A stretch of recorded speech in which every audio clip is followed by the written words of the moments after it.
سکتی ہے، پھر غسل کرنے کے بعد تہجد اور نماز فجر پڑھ سکتے ہیں۔ تو رمضان کی راتوں میں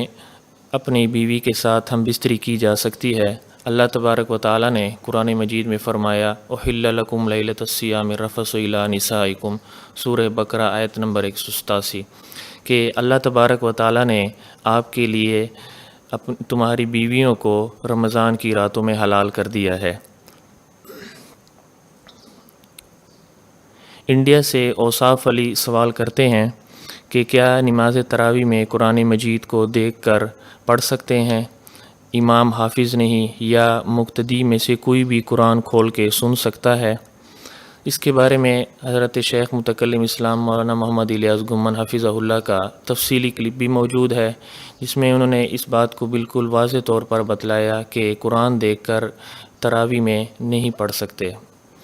اور اس کے لیے جیسے کہ ہمارے فقہائے کرام نے بھی واضح عبارات ان کی موجود ہیں۔ علامہ کسانی رحمۃ اللہ علیہ نے فرمایا کہ وَلَوْ قَرَأَ الْمُصَلِّي فِي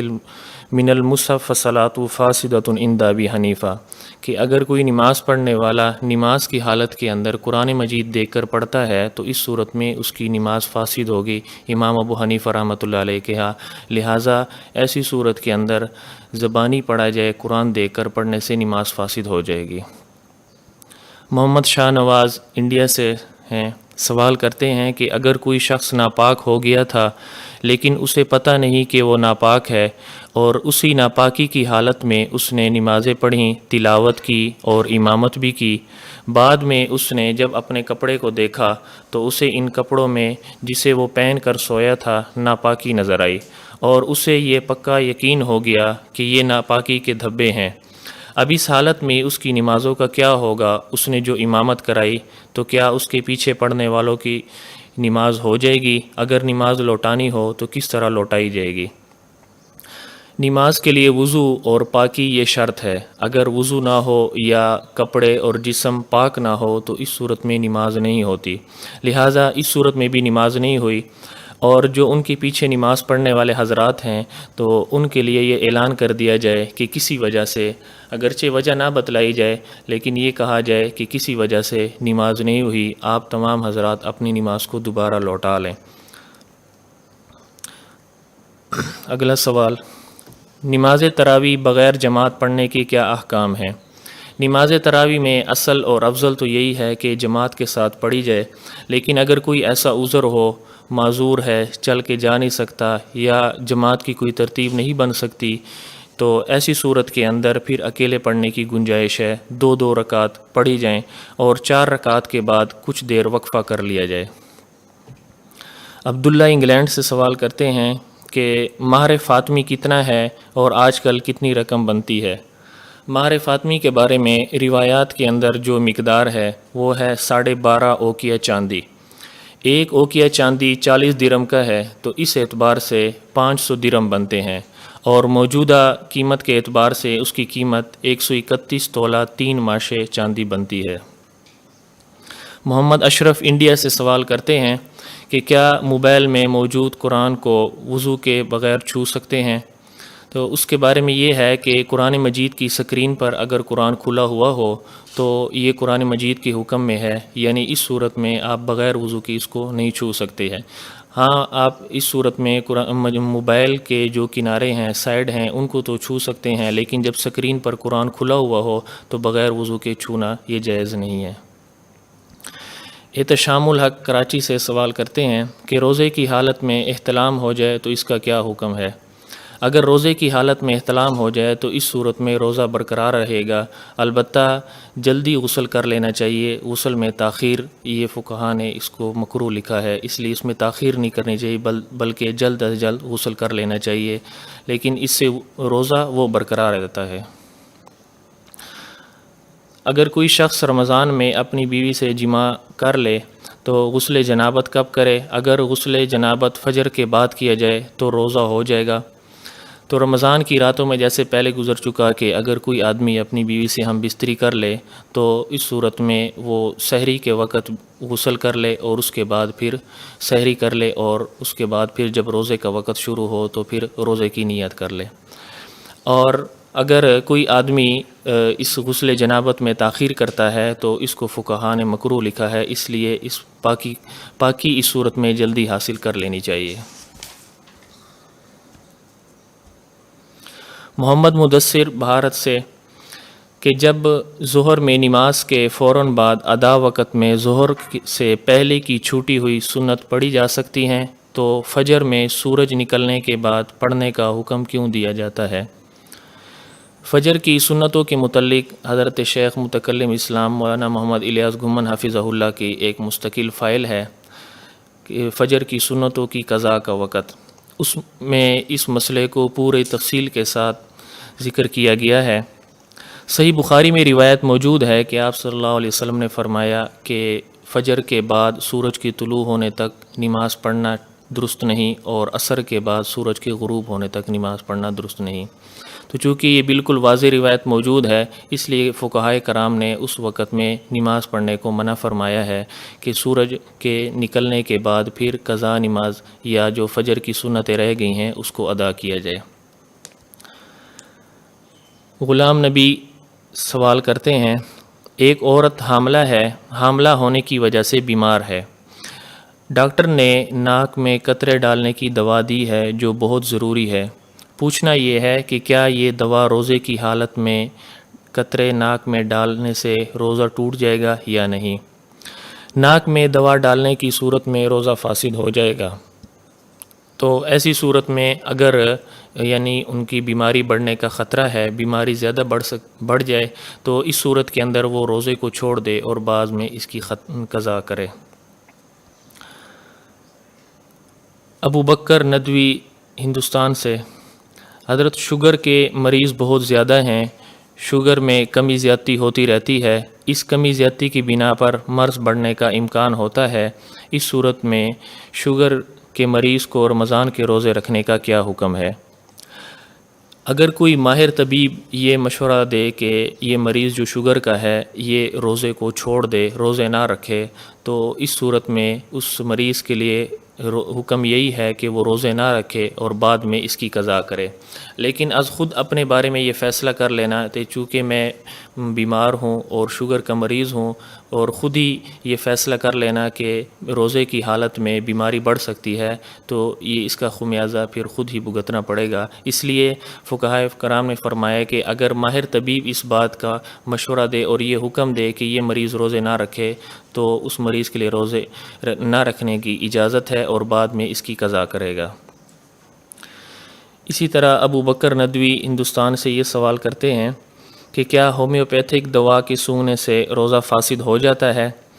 تو کوئی بھی چیز سونگھنے سے روزہ فاسد نہیں ہوتا ہے۔ محمد رافع گجرات سے سوال کرتے ہیں،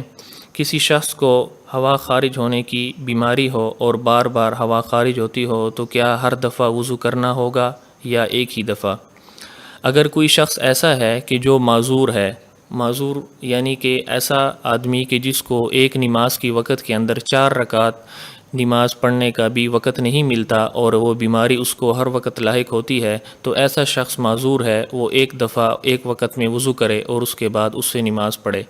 لیکن اگر کوئی شخص ایسا ہے کہ اس کو ایک نماز کی وقت میں 4 رکعت نماز پڑھنے کا وقت مل جاتا ہے تو ایسی صورت میں وہ معذور نہیں کہلائے گا، بلکہ اس کو ہر دفعہ عذر کے لائق ہونے کے بعد دوبارہ وضو کر کے نماز پڑھنی پڑے گی۔ لہٰذا اس صورت کے اندر بھی اگر وہ معذور نہیں ہے اور اس کو وقت مل جاتا ہے تو ایسی صورت میں اس کو معذور قرار نہیں دیا جائے گا اور یہ نماز ہر دفعہ ہوا کے خارج ہونے کے بعد دوبارہ وضو کر کے نماز پڑھے گا۔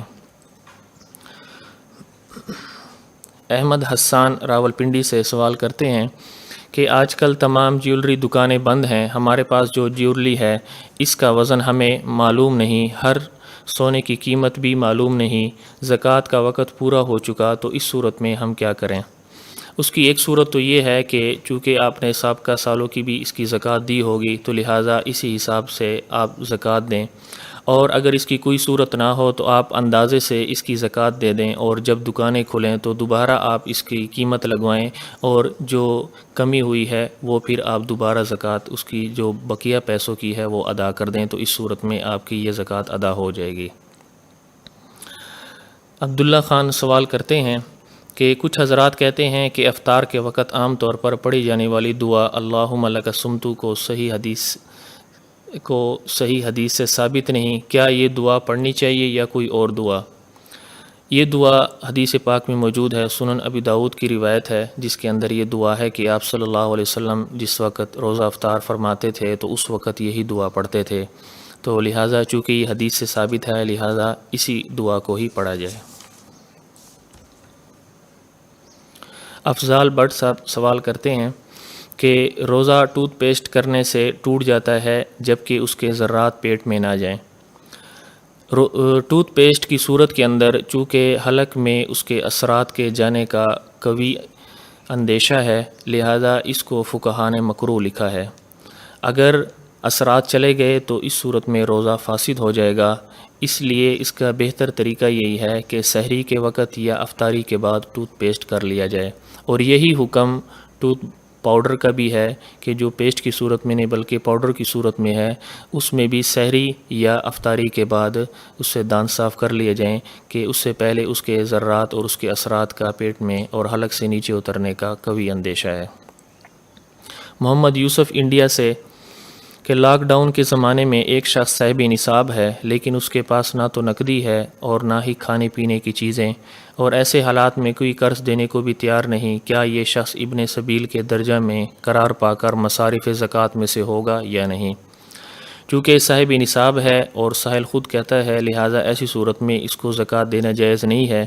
اور چونکہ لاک ڈاؤن کا زمانہ ہے تو اس کے اندر یعنی دوست احباب میں سے ضرور کوئی نہ کوئی ایسا ہوتا ہے جو کچھ مدت کے لیے قرضہ دے دے، تو لہٰذا ایسی صورت میں کوشش کر کے کسی سے کچھ مدت کے لیے قرضہ لے لیا جائے، اور اس کے بعد پھر جب یہ حالات ٹھیک ہو جائیں تو اس صورت میں اس قرضے کو دوبارہ لوٹا دیا جائے۔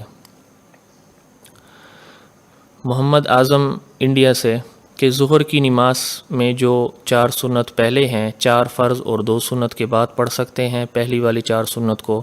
اصل اور افضل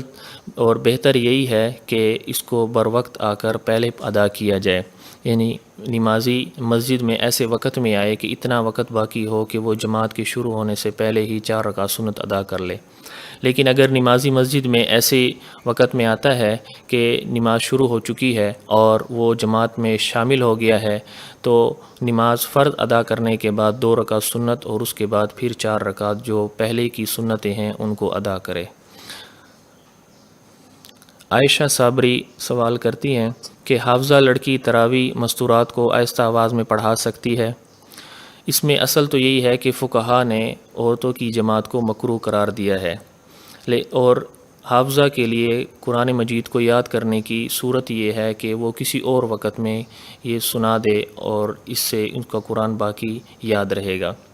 لیکن اگر جماعت کرانی ہو تو اس کی ایک صورت یہ ہے کہ بغیر تدائی کے جماعت ہو۔ تدائی کا مطلب ہے کہ اس میں باقی خواتین کو دعوت نہ دی جائے بلکہ گھر کی ہی 1-2 خواتین کو ساتھ جماعت میں شریک کر لیا جائے اور اس میں قرآن مجید سنایا جائے۔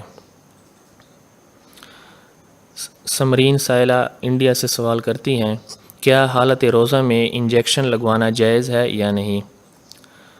اگر روزے کی حالت کے اندر کوئی آدمی طاقت کے لیے کوئی انجیکشن لگواتا ہے یا کسی مرض کی وجہ سے انجیکشن لگواتا ہے تو اس صورت میں اس کا روزہ فاسد نہیں ہوگا۔ اگر بلا ضرورت روزے کا احساس نہ ہونے کے لیے انجیکشن لگواتا ہے تو بہر صورت یہ درست نہیں ہے، فقہا نے اس کو مکروہ لکھا ہے، لیکن اس صورت میں اس کا روزہ فاسد نہیں ہوگا، روزہ برقرار رہے گا۔ اور انجیکشن چاہے گوشت میں ہو چاہے رگ میں ہو، دونوں کا حکم یہی ہے کہ اس صورت میں روزہ فاسد نہیں ہوگا بلکہ روزہ برقرار رہے گا۔ شیخ ہدایت اللہ سوال کرتے ہیں کیا قرآن حفظ کر کے بھولنے سے گناہ ہوتا ہے یا نہیں، اور قرآن کو یاد کرنے کا طریقہ کیا ہے؟ قرآن کو یاد کر کے بھول جانا بالکل اس سے گناہ ہوتا ہے، اور ہمارے حضرت شیخ متکلم اسلام مولانا محمد الیاس گمن حفظہ اللہ اس کی ایک آسان صورت یہ بتلاتے ہیں اپنے متعلقین کو کہ روزانہ کا 1 سپارہ پڑھا جائے، اور رمضان میں چونکہ بالکل کھلا وقت ہوتا ہے، ظہر کے بعد عصر کے بعد مغرب کے بعد اگر اس کو دہرا لیا جائے تو یہ قرآن مجید کو یاد کرنے میں بہت معاون ہوگا۔ نوشین خان سوال کرتی ہیں کہ کیا نکاح میں شرط لگانا درست ہے یا نہیں؟ اگر کوئی ایسی جائز شرط ہے کہ جس کو عرف عام میں لگایا جاتا ہے، مثلا اگر کوئی یہ شرط لگاتا ہے کہ جب تک میں اس کی نکاح میں ہوں اس وقت تک میرا شوہر کوئی دوسرا نکاح نہیں کرے گا، اور شوہر بھی اس کو خوش دلی کے ساتھ قبول کرتا ہے، تو اس طرح کی شرط لگانا یہ درست ہے۔ لیکن اگر کوئی ایسی شرط ہے کہ جو نکاح کے شرائط کے موافق نہیں ہے، مخالف ہے، تو ایسی صورت میں اس کا لگانا درست نہیں ہے۔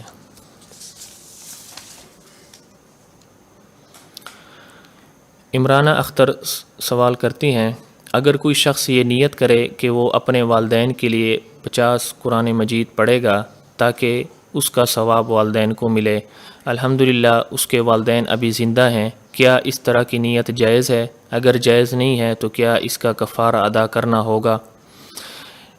زبان سے اس کی نیت کرنا ضروری ہے کہ میں نے جو قرآن مجید کی تلاوت کی ہے یا جتنے قرآن مجید میں نے پڑھے ہیں اس کا ثواب میرے والدین کو پہنچ جائے، اور چونکہ اس نے صرف یعنی زبان سے اس کا اقرار نہیں کیا ہے تو لہٰذا اس صورت میں اس پر کوئی کفارہ نہیں ہے۔ ناہید میر پور خاص سے سوال کرتی ہیں کہ آج کل لوگ اپنے بچے یا بچی کا نام صحابی یا صحابیات کے نام سے رکھتے ہیں، پھر بچہ جب بیمار ہو جاتا ہے کسی وجہ سے تو نام بدل دیتے ہیں، ایسا کرنا صحیح ہے یا نہیں؟ یہ ایسا کرنا درست نہیں ہے، علاج کروایا جائے اس بیماری کا، لیکن صحابی یا صحابیات کے نام کو نہ بدلا جائے، بلکہ جو بچے کو بیماری ہے اس بیماری کا علاج کروایا جائے۔ رستم پرویز انڈیا سے سوال کرتے ہیں کہ ترویحہ میں تسبیح کتنی دیر تک پڑھنا بہتر ہے؟ کیا ترویحہ پڑھنے کی کوئی نمازی وضو کر لے اور ذکر اذکار کر لے؟ تو آج کل کے دور میں مقتدی اور امام پر منحصر ہے کہ جتنا وقفہ کر لیا جائے 4 رکعت کے درمیان، جس میں مقتدی اور امام دونوں کو آسانی ہو۔ ابو الحجاج الزبیر بنگلہ دیش سے سوال کرتے ہیں کہ تراویح کی نماز میں قرآن پاک دیکھ کر پڑھنا جائز ہے یا نہیں؟ بعض حضرات یہ بتاتے ہیں کہ صحیح بخاری میں حدیث ہے کہ حضرت ذکوان نے حضرت عائشہ رضی اللہ عنہ کو تراویح کی نماز میں قرآن مجید دیکھ کر پڑھائی، اس کا جواب کیا ہے؟ اس کے بارے میں جیسے پہلے عرض کیا گیا کہ استاد محترم متکلم اسلام مولانا محمد الیاس گمن حفظہ اللہ کا ایک مکمل کلپ اس پر موجود ہے۔ اصل میں اس روایت کا جو معنی ہے وہ ظاہری معنی نہیں ہے کہ قرآن مجید ہاتھ میں لے اور نماز میں دیکھ کر اس کو پڑھا جائے، بلکہ محدثین حضرات نے اس کا معنی یہ بیان کیا ہے کہ وہ اپنے ساتھ قرآن رکھتے تھے اور نماز کے بعد پھر جو غلطی ہوتی تھی اس کو دیکھ لیتے تھے اور پھر دوبارہ تراویح پڑھاتے تھے۔ یہی معنی علامہ کاسانی المتوفیٰ 587 نے یہی معنی ذکر کیا ہے۔ اسی طرح علامہ بدر الدین عینی المتوفیٰ 855 ان حضرات نے بھی اس کا یہی معنی بیان کیا ہے کہ اس کا ظاہری معنی مراد نہیں ہے، بلکہ نماز کا سلام پھیرنے کے بعد پھر قرآن مجید دیکھتے تھے، نماز کے دوران قرآن مجید کو دیکھنا یہ ثابت نہیں ہے۔ محمد ثاقب انڈیا سے سوال کرتے ہیں، جس شخص کو زکوٰۃ دیں اسے یہ بتا سکتے ہیں کہ یہ زکوٰۃ کی رقم ہے یا زکوٰۃ کا مال ہے؟ اصل یہ ہے کہ جس وقت زکوٰۃ کا مال باقی مال سے جدا کیا جائے اس وقت زکوٰۃ کی نیت کی جائے، یا جس وقت آپ زکوٰۃ ادا کرنے لگے ہیں اس وقت آپ نیت کر لیں، لیکن جس صاحب کو آپ زکوٰۃ دے رہے ہیں اس کو زکوٰۃ کے مال کا بتلانا ضروری نہیں ہے، بلکہ نیت کا کافی ہے کہ آپ نے اس مال کو زکوٰۃ کی نیت سے جدا کیا ہو۔ آپ بعد میں وہی مال اس صاحب کو ہدیے کے نام سے دے دیں تب بھی آپ کی زکوٰۃ ہو جائے گی، یا کسی اور نام سے آپ زکوٰۃ ادا کریں تب بھی آپ کی زکوٰۃ ادا ہو جائے گی، لیکن مال کی جدا کرنے کے وقت نیت کرنا ضروری ہے۔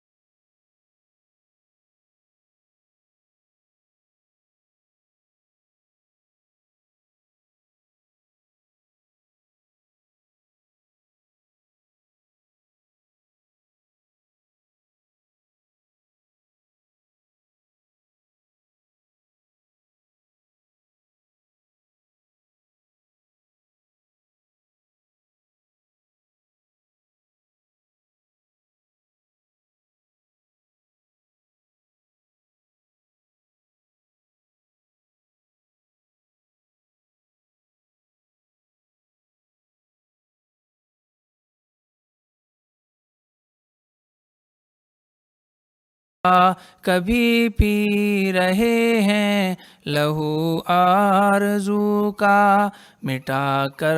خودی با خدا ہو رہے ہیں، مٹا کر خودی با خدا.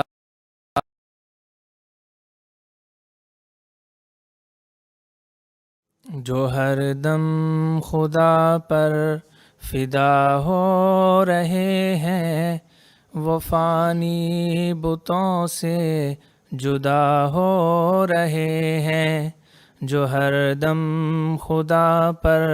فدا ہو رہے ہیں، وہ فانی بتوں سے جدا ہو رہے ہیں.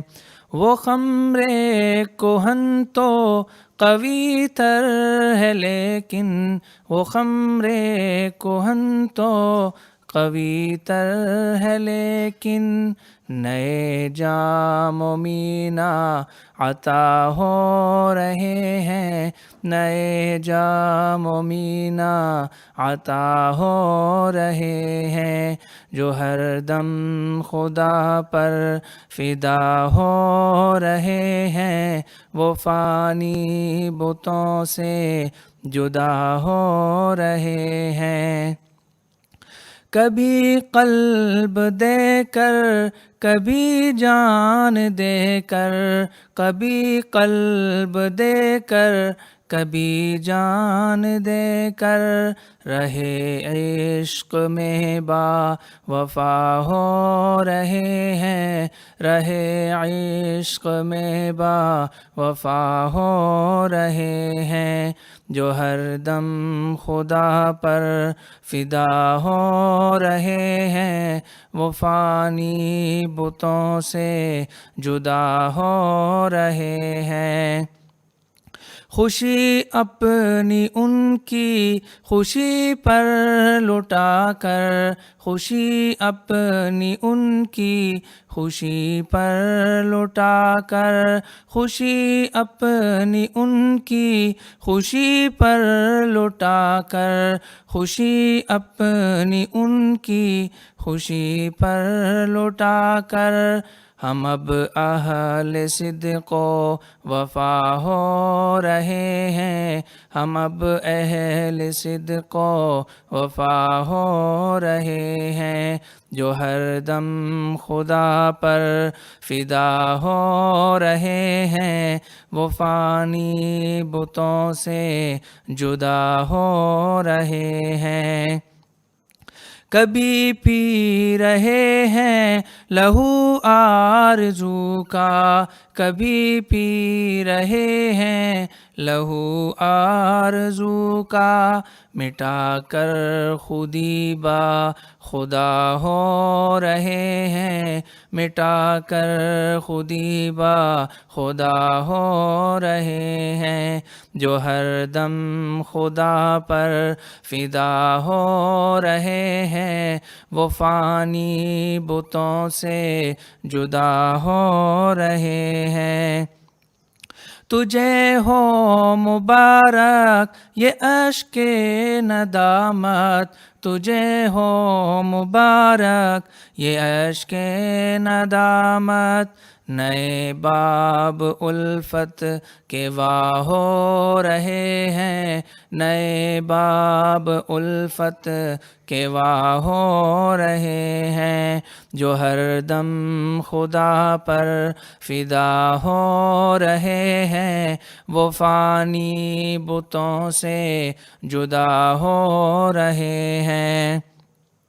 یہ شان کرم ہے کہ نالائقوں پر، یہ شان کرم ہے کہ نالائقوں پر، کرم ان کے ہر دم عطا ہو رہے ہیں، کرم ان کے ہر دم عطا ہو رہے ہیں. جو ہر دم خدا پر فدا ہو رہے ہیں، وہ فانی بتوں سے جدا ہو رہے ہیں. محبت کی اختر کرامت تو دیکھو، محبت کی اختر کرامت تو دیکھو، محبت کی اختر کرامت تو دیکھو، محبت کی اختر کرامت تو دیکھو، کہ سلطان ہو کر گدا ہو رہے ہیں، کہ سلطان ہو کر گدا ہو رہے ہیں، جو ہر دم خدا پر فدا ہو رہے ہیں، وہ فانی بتوں سے جدا ہو رہے ہیں۔